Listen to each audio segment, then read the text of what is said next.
Welcome to Cosmos with Cosmos the Shot. And here's to Eddington and the Eclipse. Cheers! Cheers. Boink. Tastes so much better in our new glasses. All right, we gotta go back in time. Do. 108 years ago. Oh! Yeah, Albert Einstein. Uh, The first publicly aired the general theory of relativity. oh wow, thanks. Are you okay? Yeah, it's a lot spicier than I thought. Oh, okay. Well, it's supposed to be sweet. Yeah. It's got a little burn. Well, it does have vodka in it. Yeah. Aired his newly created General Theory of Relativity to the Prussian Academy of Sciences in 1915. And when he did that, World War I was in full raging mode at that point. Okay. Yeah. Well, it's a good thing he didn't start World War I know, right? Yeah. But even though you have World War I raging, and England and Germany were on opposite sides of each other in this little conflict, the war to end all wars that didn't live up to the hype. Eddington, Arthur Eddington, and a fellow astronomer named Frank Watson Dyson. Oh, vacuums? No? Okay. Well, Dyson spheres that show up in Star Trek. All right. Managed to obtain Einstein's papers in They got the papers in 1916, so it took a bit. It took a year, but they managed to get them. Oh, okay. So there wasn't like just an online database. No, just Google no. couldn't Google them. All right. And so Dyson actually realized that the total solar eclipse that was going to happen in 1919, so 3 years later, would actually prove an ideal test to one of the predictions that came out of general theory of relativity, which is that when light passes near a massive object like the sun or a black hole, it will be deflected. Oh, okay. Yeah, okay. so it'll bend. It'll work. It will bend. Will bend. Okay. That's why we have you to do the words that actually should have been used. And so, actually, Einstein, interestingly enough, was not the first person to think of this. No. It was Newton. Newton did. Oh, good old Newts. Yeah. So he first that thought. apple, it made him smarter. Yeah. Banging him on the head. So Newton first thought about this deflection of light, and he said in his book Optics in 1704, "Do not bodies act upon light at a distance, and their actions bend its rays?" Oh, well, he was playing around with prisms and shit. So. He was. But there's actually no evidence that he actually calculated it. Okay. But a German mathematician, Johann Georg von Soldner, in 1804 did. Oh, okay. And that was the accepted value. And for the deflection of light. What was the accepted value? It was something like, I want to say it was like 20, but I'm not. 42. No, but it actually ends up being. So I think it was. The number that Newton comes up with is 20, and Einstein comes up with like 40 something, so it's twice that. Okay. And so the question really becomes, in measuring this deflection, is it closer to Newton or is it closer to Einstein? Yeah. Oh, Newton or the German guy, von Schnapp? Well, but it's based on.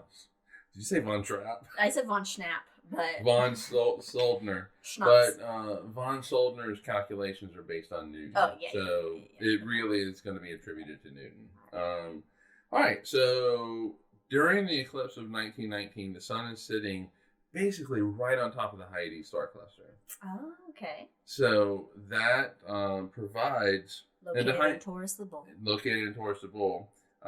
It's that V shape. It's the V of Taurus's face. So... that is actually a really good thing, because that means that at the time of the eclipse, you're going to have a lot of stars that are near the sun. And since you have a lot of stars, you can measure their deflections. And the more stars you have, that reduces the error in your measurements. And so it's more data points. It's more data points. And so they would take a picture. The star's positions relative to the sun could be recorded and measured on photographic plates. And then you come back and... before film. Before film, yes. And then you come back 6 months later when the sun is on the opposite side of the sky. Okay. Take another picture of it, and then you compare. Oh. And then that comparison is what you're able to measure the deflection. And if it was the same, then it's wrong. Yeah, I mean, if it is zero... Then some wacky shit's happened that we were wrong about. We're wrong. Yeah, so if it's zero, Newton and Einstein are wrong. It means there's no deflection. If the deflection is more towards that 20, which I think is what von Soldner calculated, is closer to Newton, and Newton was correct. Okay. And then if it's closer to twice that, then Einstein is correct. So easy enough, easy peasy. Yeah. Let's just go take some pictures. Yeah, and then get a ruler out or whatever, and right. Do some But maths. there's a big difference between easy peasy and the actual obstacles that come about with and the reality of doing science. Yeah, with the technicalities of just making the observation. Because nowadays, making the observation is pretty easy. We have computers. We have much better technology, but at the time it wasn't. Yeah. But then you also had the logistics of the fact that it was just a friggin' war going on. Oh yeah, that would hinder things. Yeah, I would assume. And so they could not really make this trip, but they knew that the eclipse path of totality would pass from northern Brazil across the Atlantic to West Africa. But there were a lot of U-boats and stuff patrolling the area, and so it was just basically going to be impossible to make this. But the war ended November of 1918. Yay! And peace on Earth. We have had peace on Earth for 140, and no racism. 105 Everybody's years. happy. Everybody's happy. But that did allow Dyson and Eddington to put their plan in action. Yes, making vacuums. Exactly. So Dyson remained in England in overall charge of the expedition. Cheerio! Governor! Eddington traveled to Principia. I hope I'm really saying that right. It's fine. With confidence. Remember, say it with confidence. But Principia is also Newton's. The Principia. Principia, that's right. Principia, I'm going to say, which is off the coast of West Africa. And Andrew Cromlin, who worked at the Royal Greenwich Observatory in London, he went to Sobral, Brazil. What was it? Sobral. Soberall? Because we're not soberall here. I like what you did there. All right, so it's a tale of two sites. Yeah. Eddington had terrible luck. Terrible luck.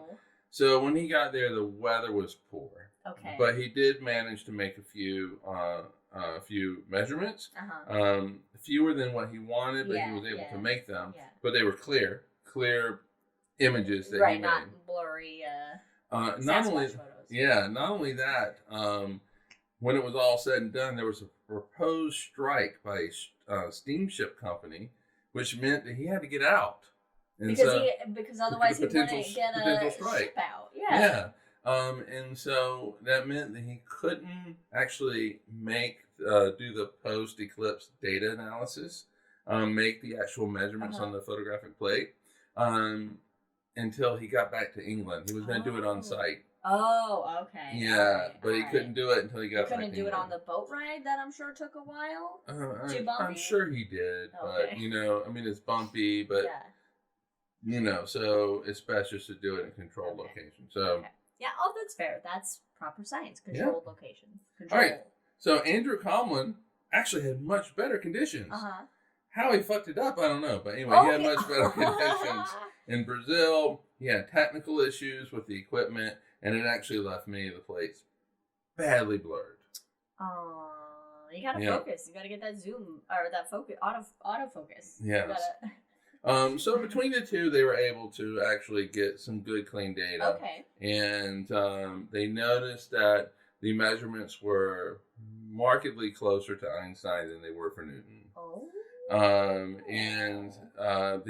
The results were announced collectively in November of 1919 at a special joint meeting of the Royal Society and the Royal Astronomical Society in London. Around that reefer, and yeah, and it made front page news around the world.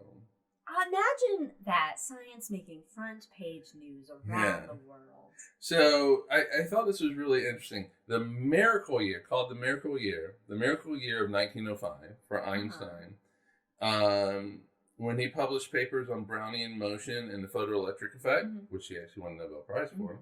Brownian motion is the motion of molecules just banging into each other, and it's a very random movement. Molecule banging. Yeah. We're in middle school. But he also published the special theory of relativity. All three of these were just amazing papers and could have won a Nobel Prize on their own. I just thought of a joke. Brownian motion. That's how Mormons get around that whole sex thing before marriage. Anyway, move along. This is a shot, not a full episode. Oh, that's great. All right, so that year actually made Einstein a star among physicists. Oh, okay. Not a literal star. No. That takes a lot of heat and energy. He became a star among physicists. Physicists. That. Yeah. But the eclipse of 1919 did much more. It cemented his reputation. It was like, oh, this guy really knows his shit. Yeah, it cemented his reputation among physicists, but it actually transformed him into an international superstar literally overnight. It was overnight. Wow. When the newspaper headlines hit, they were around the world front page like, news. Einstein correct. And he became big objects in space bend light. Can you imagine? Light can be bent. You hear it here first, everybody. Einstein correct. Right, and we don't really see science as front page news again. No, unless it's like a pretty James Webb picture or something. Well, yeah, but we really didn't see it again until gravitational waves were discovered. By LIGO? By LIGO. Or confirmed, I would say. Confirmed by LIGO in 5 years ago? Or something? Like 6 years ago? Or? Yeah, so 100 years. So I think it was 2016. So Einstein basically bookends a century on newspapers and in science. And has he ever been wrong? Other than his greatest blunder. Einstein has never been proven wrong. We know the limits of Einstein. We know that because Newton does come into play a bit. There are areas where Einstein doesn't work, and you got to go to Newtonian physics. Well, no. Einstein works. Well, Einstein always works, everything, but you have to. There are situations it's just where easier to do Newtonian physics because the mathematics is easier. Yeah. But where we know he's wrong is quantum.